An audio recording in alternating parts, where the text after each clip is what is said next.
Cette histoire nous vient d'Omar, un jeune homme de 21 ans, originaire du Bangladesh.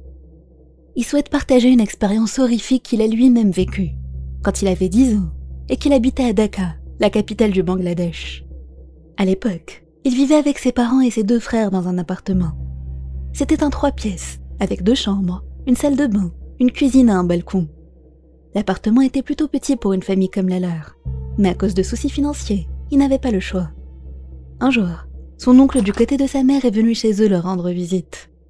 Il est venu dans l'après-midi, et pendant tout le reste de la journée, ils ont passé du temps ensemble, à discuter et à regarder la télé.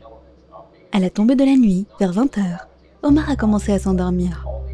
Il se levait tous les matins à 6h30 pour aller à l'école, et se couchait en général vers 20h justement. Il était donc devant la télé avec sa famille, en train de s'assoupir. Au moment où il s'est senti sombrer, il a entendu sa mère proposer à son oncle de rester pour la nuit. Il ne se souvient pas de l'heure exacte, mais il devait être aux alentours de minuit lorsqu'il s'est réveillé. Il s'était endormi dans la chambre de ses parents, mais sa mère n'a pas voulu le réveiller et l'a laissé là. Elle s'était endormie à côté de lui, donc son père devait être dans la chambre de ses frères. Omar a essayé de se rendormir, mais il n'y arrivait pas et il ne comprenait pas pourquoi.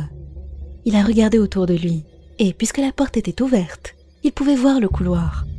Il y a vu une grande silhouette noire. Il y avait un long corridor entre la pièce où il était et là où se tenait l'ombre, qui s'était penchée dans le coin comme pour jouer avec lui. Il était terriblement effrayé, mais il ne voulait pas réveiller sa mère. Il s'est dit que c'était peut-être son oncle, qui avait fini par passer la nuit avec eux. Ça n'avait pas vraiment de sens qu'il soit dans le couloir à minuit en train de faire il ne savait quoi, mais à défaut d'une autre explication, c'est ce que Omar a préféré croire. Une fois qu'il a décidé que c'était lui, sa peur a disparu, et il a fini par se rendormir, même si pendant tout ce temps, la silhouette le regardait toujours. Mais dès le lendemain, sa théorie rassurante de la nuit s'est effondrée. À son réveil, il a découvert que son oncle n'était finalement pas resté avec eux cette nuit-là, et cette réalisation l'a terrorisé. À ce jour, il ne sait toujours pas quelle était cette chose qui le regardait.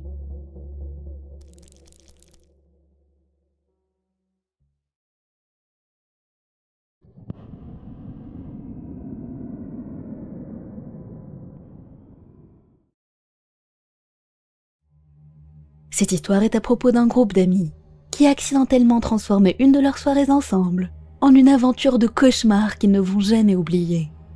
C'est ma cousine Jenny qui me l'a raconté. Don, Mike, Angelo, Jenny et Oliver sont amis depuis le lycée. Maintenant qu'ils sont en 4e année de leurs études supérieures, ils font en sorte de se voir au moins une fois par semaine pour sortir s'amuser. Un vendredi soir, ils ont décidé d'aller explorer une vieille maison célèbre dans les environs. Cette vieille maison appartenait à la famille de Don, jusqu'à ce que ses parents décident de la vendre à un couple américain qui passait quelques mois aux Philippines chaque année. « Comment diable on va entrer à l'intérieur si les propriétaires ne sont pas là ?» a demandé Mike, le plus impatient du groupe. Don l'a rassuré en lui disant qu'il avait gardé une copie des clés. « Et s'ils ont changé les serrures ?» a demandé Jenny. « Ils ne l'ont pas fait, ils ne peuvent pas. Les serrures sont antiques, elles ont été fabriquées par un artiste espagnol, et les nouveaux propriétaires sont au courant. Ils n'enlèveront pas une partie importante de la maison, » a répondu Don, sûr de lui. Après quelques discussions, le groupe a finalement réussi à entrer dans la maison ancestrale. L'intérieur était plongé dans le noir, et absolument rien n'était visible. Angelo a allumé son briquet, ce qui a à peine éclairé la pièce.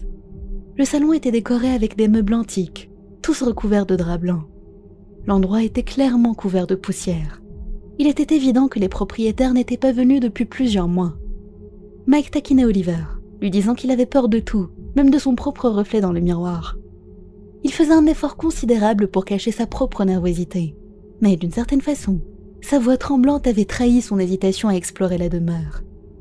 Un grincement soudain du parquet en bois a surpris tout le groupe, au point où chacun a couru dans une direction différente. Oliver et Jenny sont partis vers la cuisine. Mike et Don sont allés à l'étage, pendant qu'Angelo a été laissé sur place, cherchant son briquet qui lui avait échappé des mains. Il était par terre en train de tâtonner, lorsqu'il a vu un homme et une femme sortir de quelque part dans le salon. La femme portait une lampe à pétrole et pleurait.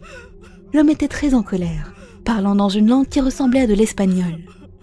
La femme a couru vers les escaliers, mais l'homme l'a tirée par les cheveux et lui a fracassé le visage contre le sol à répétition, à quelques centimètres d'Angelo. Il était surpris que l'homme ne l'ait pas du tout vu. Angelo a regardé avec horreur l'homme prendre la lampe, verser tout le pétrole sur la femme puis y mettre le feu. La femme a hurlé à l'aide en se tordant. L'adrénaline d'Angelo sur le moment lui a fait oublier ses peurs. Il s'est relevé, a pris un des draps qui couvrait les meubles et l'a utilisé pour éteindre les flammes qui dévoraient le corps de la femme.